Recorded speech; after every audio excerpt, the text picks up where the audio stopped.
welcome to my newest video.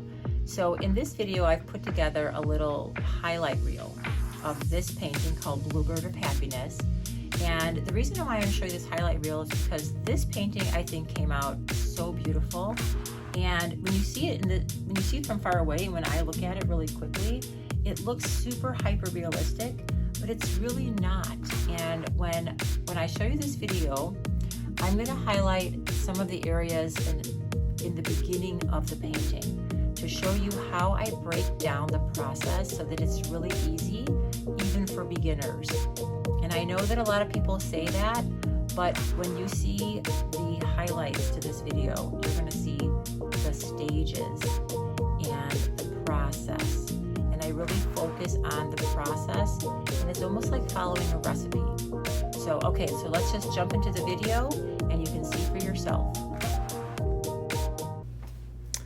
Okay, so I'm just going to start with the white canvas and show you from the very beginning some of the steps that I use to simplify the acrylic painting process. Now, this can be used for your individual paintings, for your fun and enjoyment, or they can also be used if you're an instructor or a teacher, and if you want to license my paintings. I also have a membership and a website where you can try out licensing one of my paintings for your own classes. So to start off, we're going to tone the canvas brown. Now, this is a super important step because it gives the painting a lot of depth.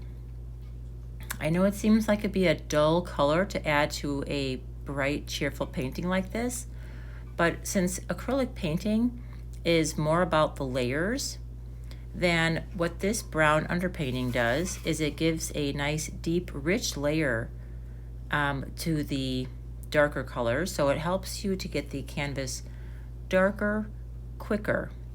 So you have less layering to do when you want to add all those beautiful shadows. So instead of focusing on the shadows, which is very challenging, we focus on the highlights. And this painting has a lot of beautiful highlights in the bird, in the flower, on the wood fence post. So we're just going to start with this brown underpainting. This is part of my signature method, and it is wonderful whether you're painting for yourself or whether you're teaching for a class, because it will save you a lot of time and effort in the final painting. Okay, so now that the brown underpainting is done, we're going to do an outline. Now, I draw my own outlines because I have a degree in illustration and I draw all the time. I practice drawing, I take drawing, I do figure drawing classes, and I'm going to whip out since this is an original painting video, I'm just going to show you my quick laying out of shapes. Now, if you purchase this video tutorial for yourself, you're going to have a complete outline that you can transfer onto your canvas. Or if you license this painting, you will also have an outline with the downloadable files. But you can just watch along here while I hand sketch on the chalk outline. So I just kind of take a quick look at it from different angles to make sure it's not distorted, since I'm drawing it flat when I'm filming this. But you can see I've just broken them down into the simple shapes of the sunflowers, the simple shapes of the three little thistles, and the basic shape of the bluebird. Okay, the next step that I do is I like to look at references. So this is a very important part of the inner circle. When I film and paint my originals, I take you through the process of how I find references, because those little references, whether it's the shape of the bird, maybe some of the colors, what the beak looks like, we need that reference.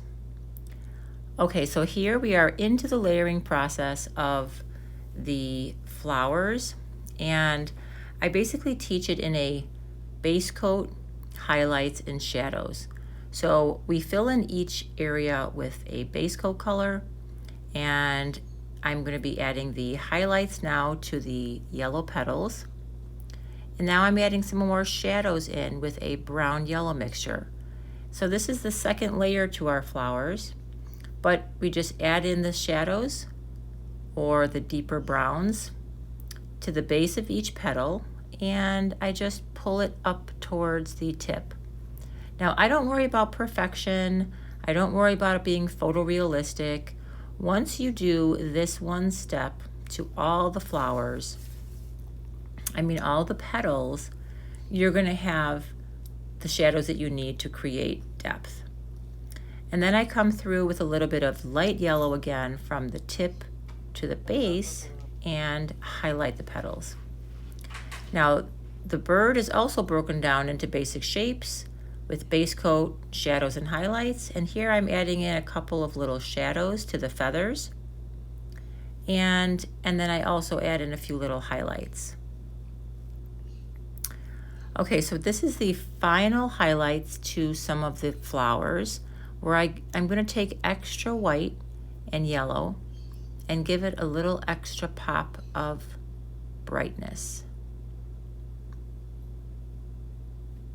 Now on the thistles, we added in a base coat of dark purple, and then we did light purple tips. And now I'm coming in with a brighter highlight, which is just a little bit more white to my purple. And I'm adding little details with a pointy brush just on the edges. All right, well, that gives you a quick overview. And then I finish off the back of the painting, or the sides of the painting, with a nice border of black. And look at those beautiful brush strokes. Messy when you see them close up, but when you look at it from far away, it looks like it's very realistic. And look at that cute little bird. All right, well, thanks for watching, everyone. And if you'd like to paint this, check out my website, artraveinc.com. Or if you're interested in licensing it, you can go to artravestudios.com. All right, well, thanks, everyone, and have a great rest of your day. And please like and subscribe to this channel if you'd like to see more tips about acrylic painting.